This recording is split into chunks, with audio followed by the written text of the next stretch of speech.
오늘 예배 전에 우리가 함께 인사를 나눌 텐데요. 제가 여러분들에게 강남 스타일로 인사하는 걸 좀 같이 해보고 싶습니다. 정확하게 강남구 서초동에서 이렇게 인사를 하면서 한번 해보라고, 참 좋다고 그렇게 가르쳐줘서 제가 한번 해보려고 그럽니다. 인사 마디가 3마디인데 뭐 잘 흔히 하는 겁니다. 사랑합니다. 더 행복하소서. 예수님 한 분이면 충분합니다. 안 어려우시죠? 네, 이제 해보실 거예요. 네. 사랑합니다 하실 때는 옆에 분을 쳐다보시면서, 눈을 보시면서 사랑합니다 하시고, 네, 한번 연습해 보세요. 처음에 좀 어색하실 수도 있는데, 네. 그 다음에 더 행복하소서 할 때는 손을 내미셔서 축복하는 마음으로 더 행복하소서. 예수님 한 분으로 충분합니다 할 때는요, 예수님 한 분으로 할 때 짝을 정해서 보시고, 충분합니다 할 때 하이파이브 하시는 거예요. 네. 이렇게 마음이, 이렇게 심령이 가난한 분들에게 복이 있는 줄로 믿습니다. 자, 한번 해봅시다. 자, 사랑합니다. 더 행복하소서. 예수님 한 분으로 충분합니다. 조금 어수선한 것 같아요. 한 번만 더 해보겠습니다. 이제 아시겠죠? 사랑합니다 할 때는 딱 정말 눈에서 사랑은 불꽃이 튀길 정도로 쳐다보시면서. 자, 다시 한번 시작. 사랑합니다. 더 행복하소서. 예수님 한 분이면 충분합니다. 할렐루야. 여러분, 우리에게 예수님 한 분이면 만족하는 은혜가 있기를 축복합니다. 우리가 어떤 삶의 여정을 겪더라도 예수님 한 분이 나와 함께 하시니까 나는 문제없어, 든든해, 만족합니다. 이런 고백이 우리 신앙인들이 하나님께 올려드려야 될 고백인 줄로 믿습니다.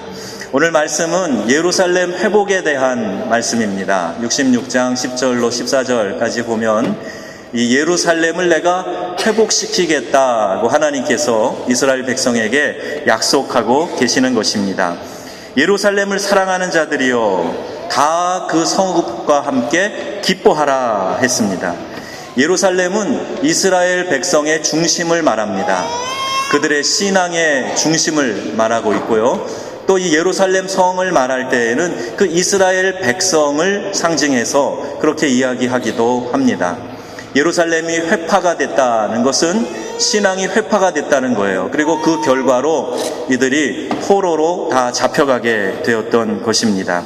이 예루살렘이 다시 회복된다. 즉 하나님의 백성들, 오늘 우리들 하나님을 아버지라고 고백하는 신앙인들이 그 신앙의 자리에서, 삶의 자리에서 회복이 일어난다 하는 것을 말씀해주고 있는 것입니다. 전체를 다 회복시키고 한 번에 회복시키시는 것이 아니라 먼저 하나님의 백성들을 회복시키십니다. 그리고 그 회복된 하나님의 백성을 통해서 그 주변을, 그리고 그 나라를 회복시키신다는 것이죠. 먼저 회복된 사람들이 이 땅 가운데서 이 상한 것을 회복시켜 나가기를 원하고 계시는 거예요. 고통 속에서 언제까지입니까? 라고 이렇게 부르짖는 이들에게 하나님이 오늘 응답해 주시고 있는 것입니다. 예루살렘을 사랑하는 자들이여 그 성읍과 함께 기뻐하라. 내가 예루살렘을 사랑하고 내 신앙의 중심으로 내가 가장 뜨겁게 하나님을 사랑했던 그때로 돌아가기를 원하는 너희들이여, 이제 되었다. 이제 내가 회복시켜 줄 것이다. 너희는 그 성의 회복을 기대하며 기뻐하라. 이렇게 말씀하고 있습니다. 여러분, 우리가 고통을 경험할 때는요, 그 고통 중에는 끝이 잘 보이지 않습니다. 그러나 반드시 그 고통은 끝나는 날이 있다 하는 거예요. 슬픔이 끝나고 기쁨이 충만한 시대가 왔다. 성경 오늘 이렇게 우리들에게 선포하고 있습니다. 오늘 본문에 보면 기뻐하고 즐거워하라 하는 이 말씀이 계속 반복해서 나오고 있습니다. 기쁘고 복된 소식을 들은 사람은, 이 예루살렘의 회복에 대해서 복음을 들은 사람은 더 이상 근심할 필요가 없다는 거예요. 더 이상 슬픔에 잠겨 있을 이유가 없다는 겁니다. 복 있는 사람들은요, 들어야 할 소리에 귀를 기울이는 사람들입니다. 이 세상의 온갖 소리에 귀를 기울이는 사람은 미련한 사람이에요. 복된 소식에 귀를 기울여야 됩니다. 이 세상은 우리를 계속해서 속이고 있습니다. 하나님이 우리에게 소망을 주시고 우리를 회복시켜 주신다라는 이 메시지를 들으면서 쫓아가야 되는데, 이 세상이 우리를 현혹하는 그 소리에 우리의 관심을 빼앗기고 살아갈 때가 참 많이 있지요. 세상에서 우리를 속이려고 들려주는 그 많은 소리들, 이것만 가지면 당신 행복할 것입니다 라고 얘기하는 것, 그것이 모든 선전에 다 중요하게 사용되는 그 타이틀 아닙니까? 당신 이것만 있으면 행복합니다. 당신 이것만 가지면 더 아름다워질 것이고 더 풍성한 삶을 살 것입니다. 이렇게 이야기하는데 다 우리를 현혹시키는 겁니다. 사실은 그렇지 않습니다. 전에 언젠가 한국의 전철을 타보니까 이런 광고가 붙어 있더라고요. 고수익 보장, 위험 부담 무, 이렇게 돼 있어요. 근데 이거 사실이 아닙니다. 그죠? 고수익을 보장하는데 어떻게 위험 부담이 없겠습니까? 투자하면 100% 보장함. 이건 100% 사기일 가능성이 많습니다. 세상은 저희들에게 항상 이런 메시지를 던져놓고 마치 미끼를 던지듯이 그것을 덥석 물었을 때 꼼짝달싹 하지 못하도록 우리를 조아매는 그런 상황으로 이끌어 갈 때가 너무나 많이 있습니다. 그런데 이런 온갖 세상의 소식, 이런 소리들이 우리를 현혹하는데 거기에 집중해서 살아가는 일들이 많이 있다는 거예요. 우리를 불행하게 만드는 폭력과도 같은 이런 선전 문구에 마음을 뺏기고 이 세상 가운데 우리의 마음을 뺏기고 살아갈 때가 많습니다. 복음, 복되고 기쁜 소식, 여기에 우리의 귀를 기울여야 됩니다. 바벨론의 포로가 되고 이 세상 물질주의, 만몬에 이끌려 살아가는 사람들에게 그것이 아니라 복음이 우리를 풀어주는 해방의 기쁜 소식이야 라고 믿고 그 복음을 듣고 따라가는 사람, 그 사람이 복된 삶을 사는 사람인 줄로 믿습니다. 복음은 사람이 아니고요, 하나님이 우리를 새롭게 하신다 하는 거예요. 이 복음은 하나님의 손에 들려져 있는 것입니다. 여러분, 우리 자신에게는 그렇게 큰 소망이 없습니다. 인간의 편에서 소망을 만들어내는 것이 아니에요. 복음이 무엇인가? 하나님이 우리의 영혼을 구원해 주시고 우리를 이 땅 가운데서 어디에도 속박되지 않은 참 자유자를 만들어 주신다라는 그 소식입니다. 진리를 알지니 진리가 너희를 자유케 하리라. 성경은 그렇게 선포하고 있습니다. 여러분, 이 세상은요, 우리에게 참 많은 우울한 분위기를 가져다 줘요. 어디를 봐도 우울한 분위기입니다. 야단 법석을 사람들이 막 떨고 요란하게 막 하는 것은요, 이 우울함에서 좀 벗어나려고 몸부림치는 것처럼 그렇게 느껴져요. 냉소적입니다. 우리가 받는 모든 삶 속에서 이 과거의 고난을 통해서 계속해서 우리를 동굴 깊숙한 곳으로, 그 동굴을 계속 파고 안쪽으로 들어가라고 이 세상은 우리들에게 그렇게 속삭이고 있습니다. 오늘 우리의 고난은요, 동굴을 파고 안으로 숨어두는 그런 것이 아닙니다. 혹 우리가 어려운 과정을 지금 통과하고 있다면 그것은 동굴이 아니라 우리는 지금 터널을 지나고 있는 것입니다. 터널을 왜 팝니까? 고속도로 내기 위해서 터널을 팔 때 왜 그러지요? 지름길을 내는 거예요. 산을 삥삥 돌아가지 않도록 지름길을 내려고 터널을 파는 겁니다. 그래서 그 터널을 통과할 때는 잠시 캄캄하고 긴 터널일 경우엔 앞이 보이지 않을지 몰라도 터널은 반드시 끝나는 지점이 있다는 거예요. 그런데 동굴로 들어가면 동굴은 계속해서 깊숙이 우리를 데려가고 거기에는 길이 없습니다. 고난 때문에 미래의 더 깊은 소망으로 우리를 충만하게 하시기 위해서 하나님은 잠시 우리를 고난의 터널을 지나게 하실 때가 있어요. 그래서 고난 속엔 하나님의 위로가 있습니다. 애통해야 하는 이유가 있다면 이 복음의 기쁨을 알지 못하고 살아가는 그 삶에 대해서 우리가 애통해야 하는 것입니다. 복음이 주는 진리와 그 기쁨을 체험하지 못하고 계속해서 동굴로 파고 들어가는 그러한 삶에 대한 애통함이 오늘 우리에게 있어야 한다는 겁니다. 우리의 자신은 지금 어떠한 삶을 통해서 어떠한 것에 기쁨을 누리고 어떠한 것에 애통을 우리가 갖고 살아가고 있습니까? 하나님이 오늘 우리들에게 기쁨을 주시겠다고, 그 기쁨의 세계로 나아오라고 우리를 초대하고 계십니다. 오늘 우리가 기뻐해야 될 이유, 본문 11절에 보면 또한 이렇게 말씀하고 있습니다. 여기 보니까 젖을 넉넉히 빤 것 같이, 굉장히 아름다운 표현이 여기 나옵니다. 하나님은요, 우리와의 관계를 말씀하실 때 우리 모든 사람이 다 잘 깨달으라고 참 다양한 모습으로 하나님과 우리의 관계를 설명해 주고 계세요. 때로는 든든한 아버지의 모습으로 나타나셔서 우리에게 말씀하십니다. 때로는 양떼를 이끄는 선한 목자의 모습으로 나타나셔서 우리에게 안정감을 주시고 주님을 따르고 싶은 마음을 갖게 하십니다. 오늘 이 본문에 보면 하나님은 우리에게 어머니의 모습으로 나타나세요. 어떤 곳에서는 신랑의 모습으로 나타나 주십니다. 어머니의 모습으로 나타나셔서 마치 그 배고픈 아이가 어머니를 통해서 젖을 넉넉히 공급받는 것 같은 그 평안함과 안도감을 우리에게 주신다고 말씀하고 계시는 겁니다. 하나님은 우리를 위로하시는 큰 가슴을 가지고 계십니다. 하나님의 품의 젖은 마르지 아니하고 온 인류를 다 넉넉히 먹이실 수 있을 만큼 풍성한 것입니다. 하나님의 품 안에서 충분히 젖을 먹고 만족한 모습을 우리가 한번 생각해 보자고요.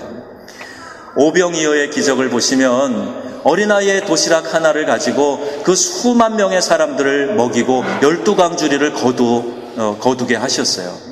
이스라엘 백성들이 척박한 광야를 지날 때에 40년 동안 그들이 가나안 땅에 들어가서 첫 수확을 얻을 때까지 하나님은 매일같이, 주일을 빼고 매일같이 그들에게 먹을 것을 내려주셨습니다. 하나님이 주시는 양식은 마르지 않습니다. 모든 사람들을 다 넉넉하게 배부르게 주시는 그 양식을 우리에게 공급하고 계시는 거지요. 하나님은 우리들을 만족해 하시고 이 세상에 결핍이 가득한 세상에서 풍성함을 누리게 하시는 하나님이십니다. 어느 시대보다 풍성한 시대이지만 또 어느 시대보다 사람들이 가장 많이 느끼는 것, 그게 뭔지 아십니까? 결핍이에요. 오늘 이 시대를 살아가는 우리들은 많은 결핍 의식 속에서 살아가고 있습니다. 그런데 성경은 우리에게 분명히 말씀해주고 계세요. 시편 23편 말씀 보면 여호와는 나의 목자시니 내가 부족함이 없으리로다. 하나님을 의지하고 하나님을 나의 목자로 삼고 따라가는 사람들은 내 삶 속에서 그 어떠한 결핍 의식도 느끼지 않고 만족하고 배부르고 풍성한 가운데 살아가게 해주시겠다고 오늘 말씀하고 있는 것입니다. 신앙생활이 무엇인가? 신앙생활은 하나님 안에서 만족함을 누리는 거예요. 영적인 포만감을 누리는 것, 이것이 신앙생활입니다. 여러분 배부르세요? 거봐요, 아무도 배부르지 않잖아요. 여러분 만족하십니까? 하나님의 품 안에 있는 넉넉하고 기쁘고 만족함이 여러분 가운데 있으십니까? 네, 그러면요, 오늘 여러분 이 예배를 통해서 여러분 풍성하신 하나님을 경험하시고 여호와는 나의 목자시니 내가 부족함이 없습니다 하는 이 고백을 주님께 올려드리시고 이 전을 나가시기를 주의 이름으로 축복합니다. 하나님은 우리의 삶 속에 풍성함이 되어주시는 분이세요. 왜 징징거리는가? 배고파서 그런 겁니다. 더 많이 드셔야 돼요. 우리가 많이 먹어야 됩니다. 생명의 양식, 나는 생명의 떡이다. 우리 주님 그렇게 말씀하셨는데 스스로를 양식이라고 말씀하시고 내 큰 가슴으로 너희를 젖을 넉넉히 빤 자와 같이 만족하게 해주시겠다고 말씀해 주시는데 그 하나님의 품 안에서 우리가 만족을 느끼지 못하고 있다면 오늘 우리는 무엇에 내가 지금 결핍을 느끼고 있는가, 이것을 찾아보고 그것을 해결할 수 있어야 합니다. 하나님 안에 모든 것이 있어요. 하나님 안에 모든 해결책이 있습니다. 그래서 우리 주님께서 내가 곧 길이요 진리요 생명이다 라고 이렇게 선포하고 계시는 것입니다. 여러분, 우리의 모든 문제는 채워지지 않는 허기짐에서부터 시작됩니다. 채워지지 않는 허기, 이것을 내 나름대로의 방법으로 채우려고 하니까 자꾸 공허만 더 밀려오게 되는 것입니다. 하나님 안에서 풍성함을 경험하지 못하면 이 세상에서 기웃거리게 되어 있어요. 애정 결핍을 느끼고 욕구 불만에 빠지게 되고, 이것이 내 영혼과 내 삶을 파괴한다는 것을 알지 못하고 계속 동굴 안쪽으로 숨어들게 되는 것입니다. 왜 사람들이 사고를 치고 문제를 일으키고 죄를 범하는가? 그 근본 속으로 들어가 보면 애정 결핍이 있다는 거예요. 욕구 불만 때문에 그렇게 한다는 것입니다.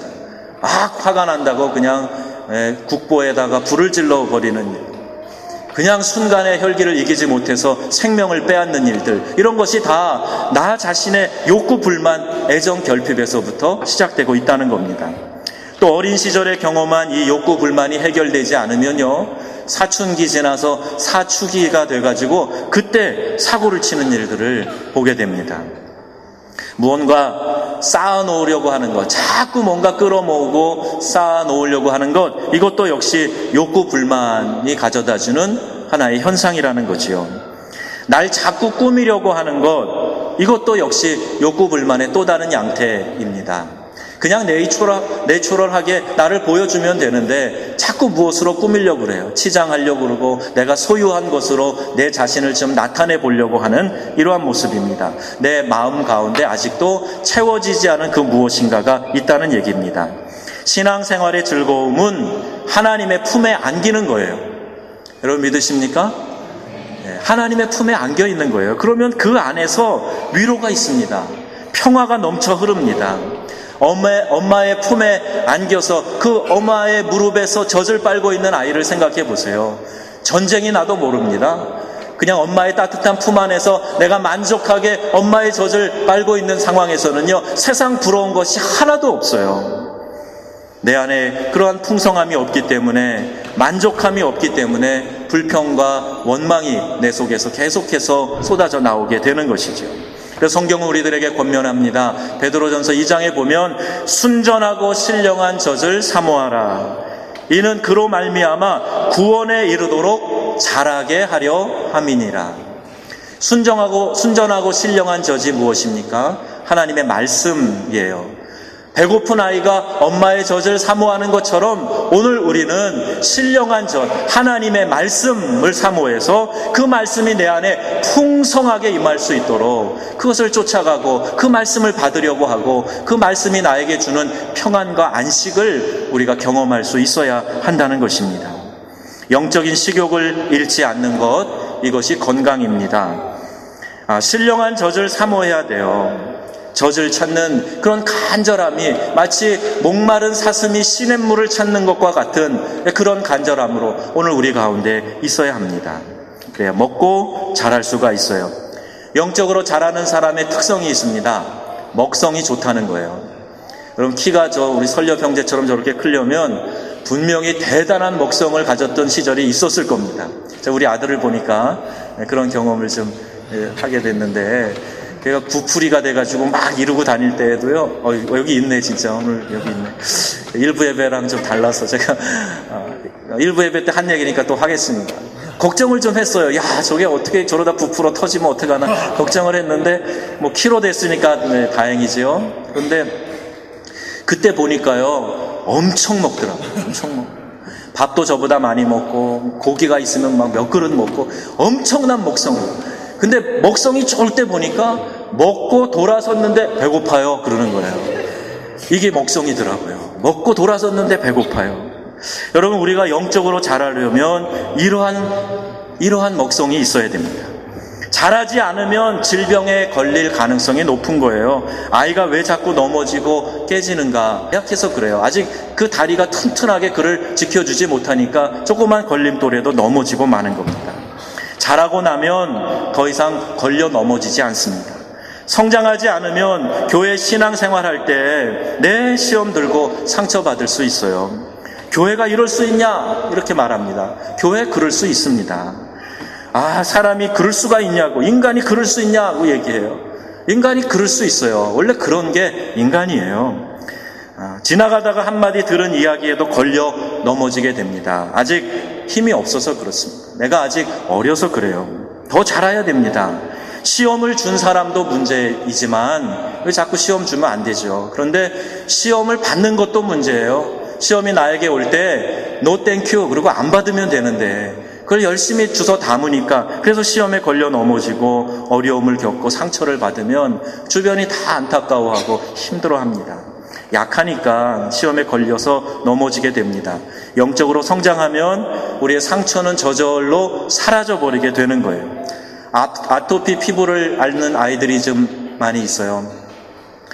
성장하면서 없어지는 사람들이 대부분이에요. 그런데 아이들 이때는 아토피 피부를 앓고 있는데 막 가렵고 상처가 나고 딱지가 지고 그러는데도 계속 그 피부를 긁어가지고 덧나게 만듭니다. 어릴 때 상처를 자꾸 만져서 덧나게 하고 온 가족이 상처를 들여다보고 있어야 돼요. 교회에서도 소그룹에서도 네 아프다 소리치는 사람들이 있습니다. 그러면 그 사람들을 다 쳐다보고 있어야 되는 거예요. 누가 집에서 아픈 아이가 있으면은요 온 가족이 다 잠도 설치고 다 염려하게 되죠. 저희 아파트 윗집에도 아이들이 자주 울어요. 그러면 남의 집인데도 저도 걱정이 돼가지고 잠을 설칠 때가 있습니다. 쟤 되게 아픈가 보다. 어떡하지? 이런 생각이 들 때가 있어요. 여러분, 내가 잘하지 않으면 일감이 됩니다. 여러분, 일꾼 되시기를 축복합니다.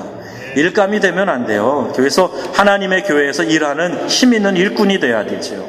영적으로 성장하면 아프지 않아요. 물론 세게 맞으면 아프겠죠. 그런데 내가 잘하면 맷집도 생기는 겁니다. 영적으로 성장하면 어린아이의 일을 버리게 됩니다. 영적인 아비가 되는 거죠. 형제들 사이를 이렇게 보면 터울이 커도 형제들끼리는 다툼이 있어요. 그런데 아버지와 자식은 다투지 않습니다. 오히려 아버지가 자식과 이렇게 씨름할 때 져주죠. 져주는 것도 아주 교묘하게 정말 아이가 내가 이겼다라고 기분 좋아할 만큼 교묘하게 져줍니다. 그래서 아빠랑 뭐 탁구 치거나 씨름하거나 할 때 그 아빠가 그냥 기를 쓰고 이기려고 하는 그런 아빠 있으시면은요 잘 돌봐드리시기 바랍니다. 조금 문제가 어려움이 있으신 분이에요. 잘 돌봐드려야 돼요. 아비니까 내 자식에게 져주기도 하고 그 자식을 품어주기도 하고 그러는 겁니다. 오늘 우리 교회는 영적인 아비가 많이 일어나기를 축복합니다. 아비가 많아야 교회가요 평안해지는 거예요. 넉넉한 가슴, 품어주는 가슴, 다른 사람을 앞세우고 아낌없이 박수 쳐주는 그런 아버지의 마음, 그 마음이 있어야 되는 거지요. 저는 우리 연합교회가 이 아비와 같은 교회가 되어서 교회를 품고 또 교회 안에 있는 사람들을 품고 이 세상을 품고 나아가는 그런 축복된 리더십을 가진 교회가 될 수 있기를 소망합니다. 가슴이 커져야 그 일을 할 수가 있어요. 복음 안에서 하나님의 은혜가 흘러 넘칠 때 비로소 그것이 가능한 겁니다. 우리가 먹지 않고 자라지 않으면 이 일을 감당할 수가 없는 거죠. 힘을 내서 넉넉히 내가 배부를 만큼 하나님이 우리에게 주시는 양식, 생명의 양식, 그 어머니의 품에서 흘러나오는 풍성한 젖을 우리가 빨고 만족해 할 수 있어야 한다는 겁니다. 골로새서 3장에 이런 말씀 주셨어요. 그리스도의 말씀이 너희 속에 풍성히 거하여 모든 지혜로 피차 가르치며 권면하고 시와 찬미와 신령한 노래를 부르며 감사하는 마음으로 하나님을 찬양하고. 말씀이 우리 속에 풍성하게 거할 때 그때 시와 찬미와 감사함으로 우리가 하나님께 나아갈 수 있다는 겁니다. 말씀이 풍성하게 거하여서 먹다 보면은요 말씀이 그냥 내 안에서 솟아나는 거예요. 입을 열면 하나님의 말씀이 흘러나오고 내가 받았던 영적인 교훈들과 감동을 다른 사람에게 자연스럽게 전하면서 그렇게 살아갑니다. 내 안에 고갈되어 있으니까 입을 열면 말씀이 나오는 것이 아니라 다른 이야기들이 쏟아져 나오는 거지요. 우리 하나님의 말씀이 우리를 통해 흘러나오게 될 때 모든 지혜로 피차 가르치고 권면하고 또 다른 사람을 하나님 앞에서 세워주는 그런 역사들을 경험하게 되는 것입니다. 내가 말씀으로 채워지는 역사가 있는데 무엇이 두렵겠습니까? 우리가 사명을 따라 살면 나도 살고 다른 사람도 살리는 그런 삶을 살게 되는 거예요. 선교가 무엇입니까? 굶어 죽어가고 있는 사람들에게 하나님의 말씀의 풍성한 젖을 물려서 살아나게 하는 거예요. 나만 배부르고 있어서도 안 됩니다. 충분히 먹고 장성하여서 다른 사람을 하나님의 품으로 안기게 하는 일, 그것이 바로 선교를 통해서 또 먼저 눈을 뜨고 신앙하고 하나님의 품 안에서 만족을 누리는 우리들이 감당해야 될 일이라는 거죠. 14절 말씀 보면 하나님의 능력이 너희 뼈가 연한 풀의 무성함 같으리라 이렇게 말씀하십니다. 이거는 회복에 대한 그림입니다. 딱딱한 뼈가 연한 풀처럼 돋아난다는 거예요. 새로운 활력이 생기고 힘이 솟아난다는 말입니다. 단단하게 굳어진 곳에서는 아무것도 뿌리를 내릴 수가 없습니다. 그래서 성경은 우리에게 씨 뿌리는 비유 말씀을 해주고 계시는 거예요. 똑같은 씨앗을 뿌리는데 덜어는 돌짝밭에 떨어지고 덜어는 길가에 떨어지고 덜어는 가시덤불 가운데 떨어져서 제대로 자라고 열매 맺지 못한다는 겁니다. 뿌리가 나도 단단한 돌이 그 밑에서 뿌리가 뻗어나가는 기운을 막기 때문에 더 이상 자랄 수 없고 그 돌밭에서 말라 죽게 된다는 이야기입니다. 너희 뼈가 연한 풀의 풍성함 같으리라. 오늘 우리가 하나님의 말씀을 넉넉하게 흡수하게 될 때 굳어진 우리의 마음이 녹아지고 이 속에 하나님의 말씀이 담겨져서 뿌리 내리고 자라 열매 맺게 될 줄로 믿습니다. 이 세상은요, 거대하고 화려하게 보이지만 그 안에 허상이 있습니다. 우리 사람들이 얼마나 약하냐 하면은요, 거대한 것이 이 앞에 딱 버티고 있으면 그냥 그 앞에 무릎 꿇고 경배하고 싶은 마음이 드는 것, 이게 사람의 본성이에요. 여러분 앞에 지금 한 30m 되는 큰 동상이 하나 딱 서 있다고 생각해 보세요. 그럼 그 앞에 위험을 느끼고 무릎 꿇고 싶은 그런 종교심이 마음에서부터 막 생겨납니다. 이건 동상의 문제만이 아니에요. 우리의 삶 속에 여러분이 아름답게 바라보시는, 여러분이 가치를 부여하고 대단하다고 생각하시는 이 세상의 모든 물질 문명이 우리를 무릎 꿇게 만듭니다. 그리고 그것을 흠모하고 따라가게 만드는 거예요. 하나님보다 더 사랑하고 하나님보다 더 그것이 귀한 가치라고 생각하고 쫓아가는 그런 어리석음이 우리 사람들 가운데 있습니다. 그래서 이 세상은 계속해서 웅대한 모습으로 우리 앞에 서게 되고 우리를 주눅들게 만들고, 그리고 그것을 통해서 하나님보다 이것이 더 위대하다고 우리들에게 계속해서 거짓 메시지를 보내고 있습니다.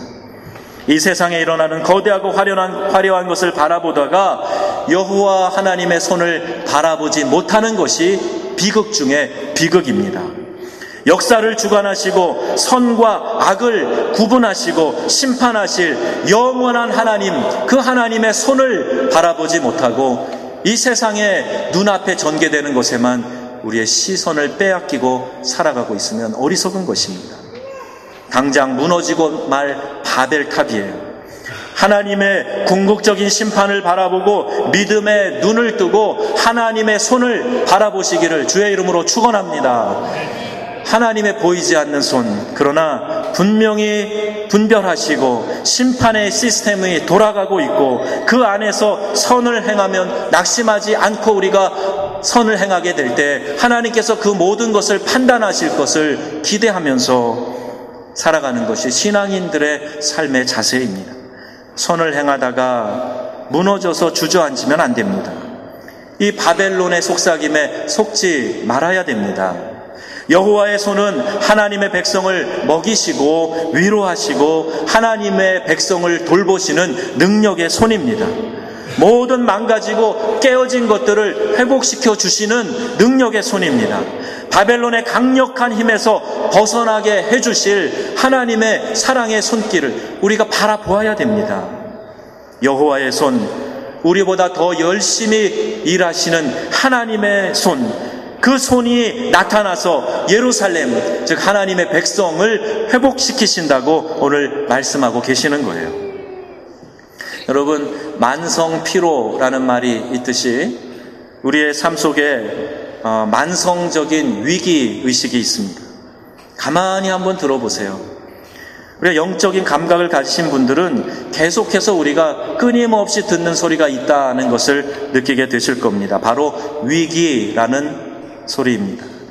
위기가 아닌 것이 없어요. 우리를 좌절하게 하고 절망하게 하는 그 모든 환경 가운데 우리가 둘러싸여져 있습니다. 우리 성도들의 삶의 모습에서 우리를 얼마나 절망하게 하고 좌절하게 하는 그런 환경에 쌓여 있는가? 우리 주변을 돌아보면 모든 위기가 우리를 둘러싸고 있어요. 예배를 통해서 힘을 얻고 활력을 얻고 세상으로 나아갔는데 그 다음에 또 다시 풀이 팍 죽어서 일그러진 표정으로 다시 돌아옵니다. 만성 위기예요.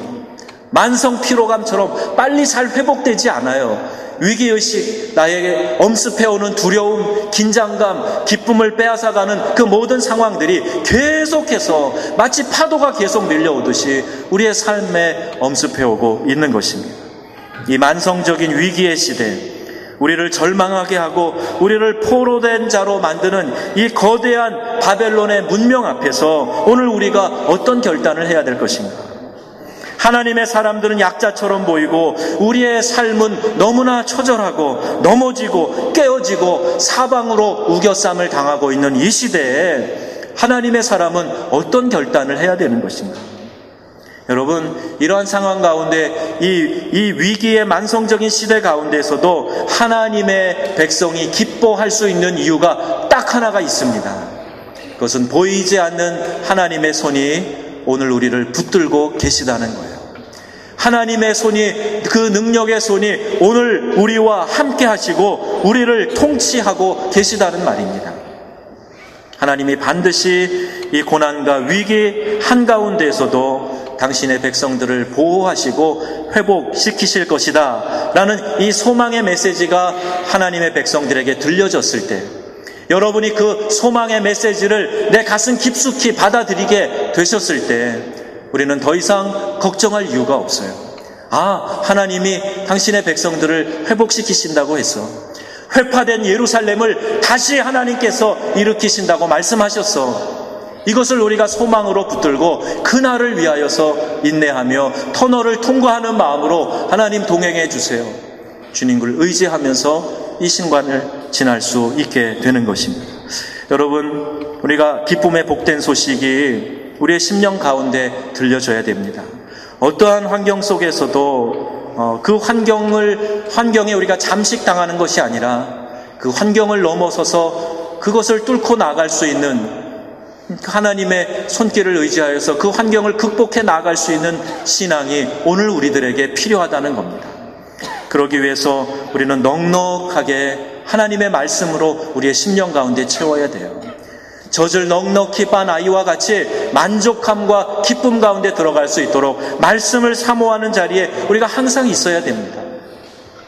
먹성 좋은 아이처럼 주일 예배만 나와서 예배하는 것이 아니라 우리가 수요 예배도 나오고 금요일 기도회에 있을 때 나와서 기도하고 새벽에도 나와서 함께 기도하고 하나님의 말씀이 내 안에 충만하게 임하시고 그 말씀 때문에 내가 그 아이의 평안함과 만족함, 기쁨 누리는 것처럼 우리가 그 말씀 속에서 참된 안식을 얻어야 한다는 겁니다.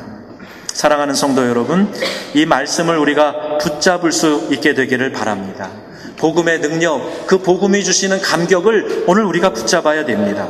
어떤 우울함과 절망이 나를 지배하지 못하도록 복음으로 십자가의 은혜로 채워 넣으시고 하나님으로부터 나오는 그 말씀의 풍성함이 내 안에 가득하여서 그 말씀 때문에 성장하고, 그래서 웬만한 것들을 우리가 쉽게 극복해 나가고 하나님의 도움의 손길 안에서 참된 기쁨을 누리는 믿음의 귀한 공동체가 되시기를 주의 이름으로 축원합니다. 아멘. 기도하시겠습니다. 오늘 주신 말씀 우리가 생각하면서 그 성과 함께 기뻐하라. 오늘 하나님의 말씀 우리 가슴에 담으십시다. 예루살렘을 내가 다시 회복하겠다. 그 성과 함께 기뻐하라.